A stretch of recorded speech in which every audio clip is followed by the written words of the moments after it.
This is Candy Olson. Here she is knocking down roadside shrines dedicated to deceased loved ones. What are you doing?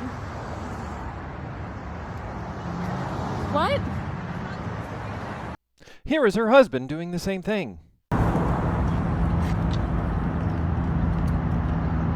Olson has made claims on social media that these roadside shrines left by Catholic members of the Hispanic community are satanic, sharing this video to Facebook and TikTok to support her claim.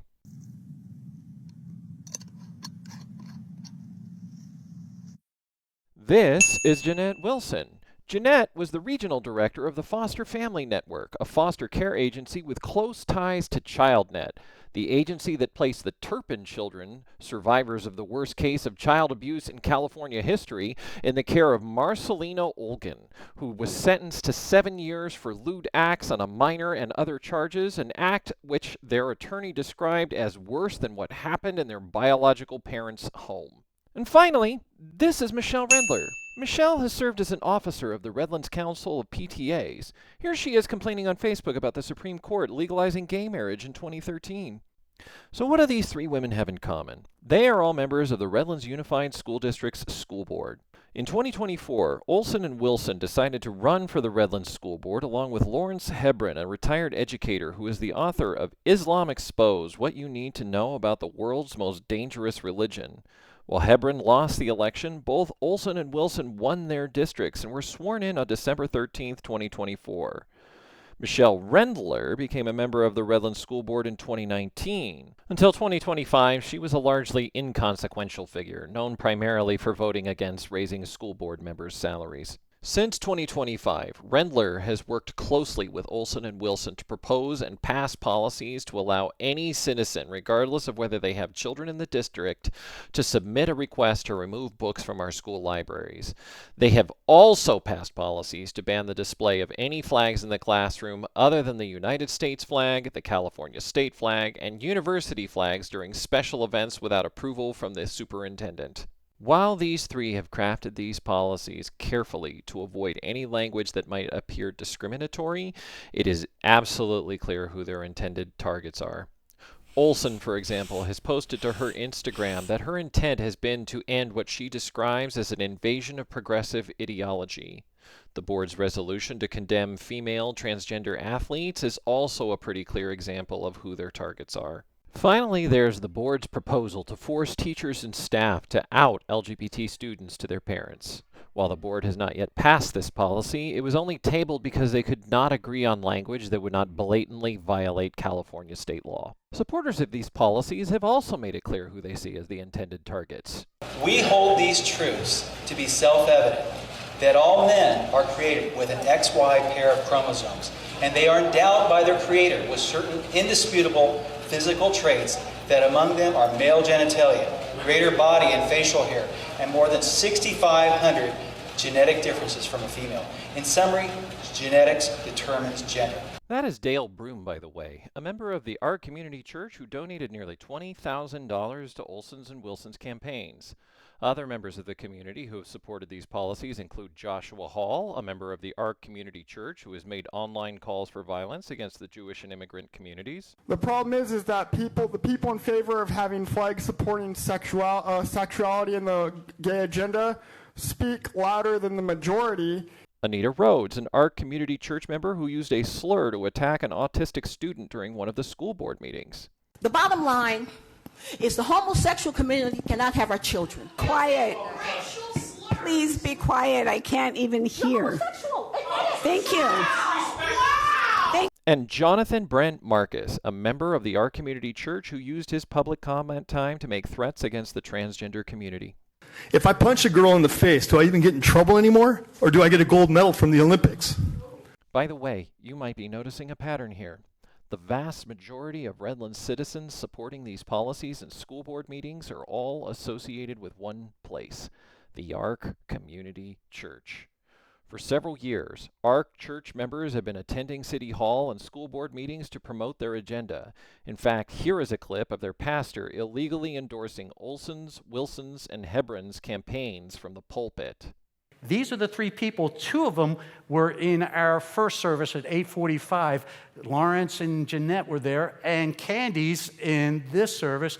So these three people, that's on Facebook under the church, the Ark Church of the Nazarene.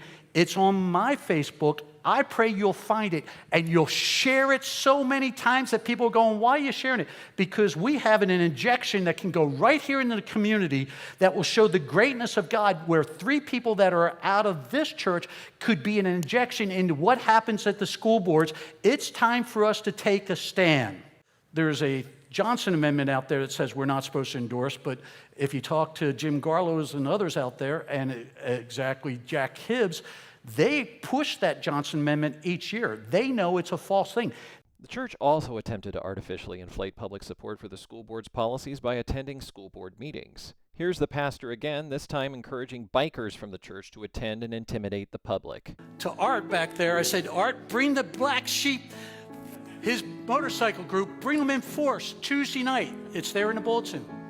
While the school board was debating their policies to ban books and Candy Olson was publicly accusing Together for Redlands of paying people to write letters to the school board opposing their policies, the Ark Church had organized a postcard campaign to support the board's discriminatory policies.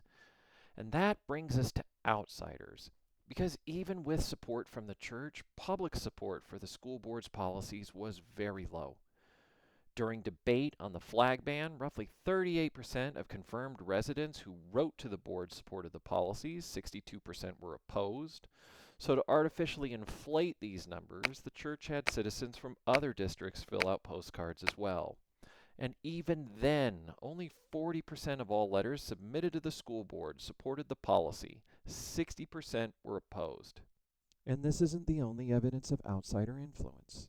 In addition to the Ark Church's postcard campaign, non-citizens from surrounding districts have attended board meetings to make it appear that these policies have more support than they actually do.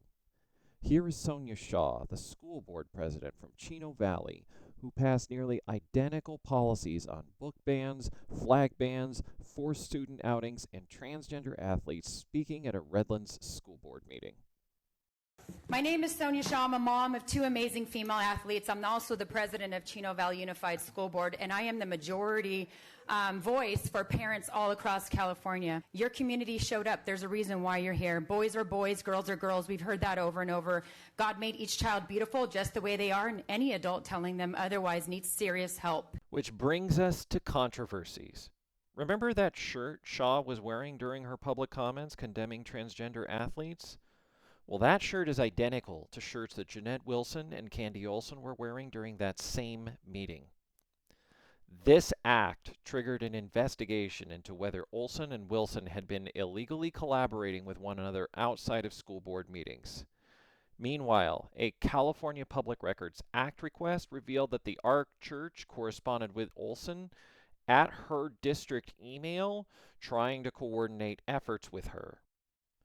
Finally, there is the problem of Awaken Redlands, an online organization who endorsed Olson's, Wilson's, and Hebron's campaign. This organization is a 501c4 political nonprofit for which Candy Olson is one of its Facebook administrators. Unfortunately, it doesn't stop there.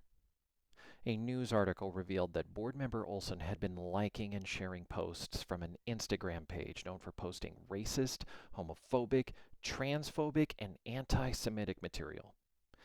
After this incident, the board received over 950 letters from the public calling for Olson's resignation. And although the board saw fit to publicly censure board member Melissa Ayala Quintero for asking Olson to treat members of the public with respect, when it came to board member Olson's online conduct, the board did nothing. Meanwhile, the board has been ignoring important issues affecting the school district. Steve Caperton, the president of the Redlands Teachers Association, spoke to the board about an increase in student violence on school campuses. The board has yet to do anything meaningful to address this issue. The district is currently embroiled in legal proceedings regarding multiple teachers sexually molesting students, including one during this board's tenure. The board has promoted no policies to address these issues. The district has cut school counselor positions and sent reduction in force notifications to teachers and administrators throughout the district. The board has proposed no funding measures to address these budget shortfalls at all. So what can we do? We need to elect qualified candidates who can overturn these discriminatory policies and address student safety on our school campuses. In 2026, Michelle Rendler will be up for re-election. The candidate running against her is Ryan Chavrin, who is part of Building a Generation, a nonprofit organization that provides support to struggling families in the Redlands Unified School District. Patty Holohan, one of only 2 members of the Redlands School Board who opposes the discriminatory policies supported by Olson, Wilson, and Rendler, is also up for re-election. We need to ensure that she remains in her seat and that Dale Broom, a member of the Ark Church with no children in the district, who by the way submitted the first 2 book bans, is not allowed to take her seat. We also need to put pressure on our board members to promote student safety on campuses in a meaningful way. This means asking them to propose funding policy measures that will retain and recruit seasoned teachers and staff to support our students. Over the coming months, Together for Redlands will be posting additional videos on proposed measures we feel would make a demonstrable difference for our students. We encourage you to like and subscribe so you can learn about these proposals and find out how you can make a difference.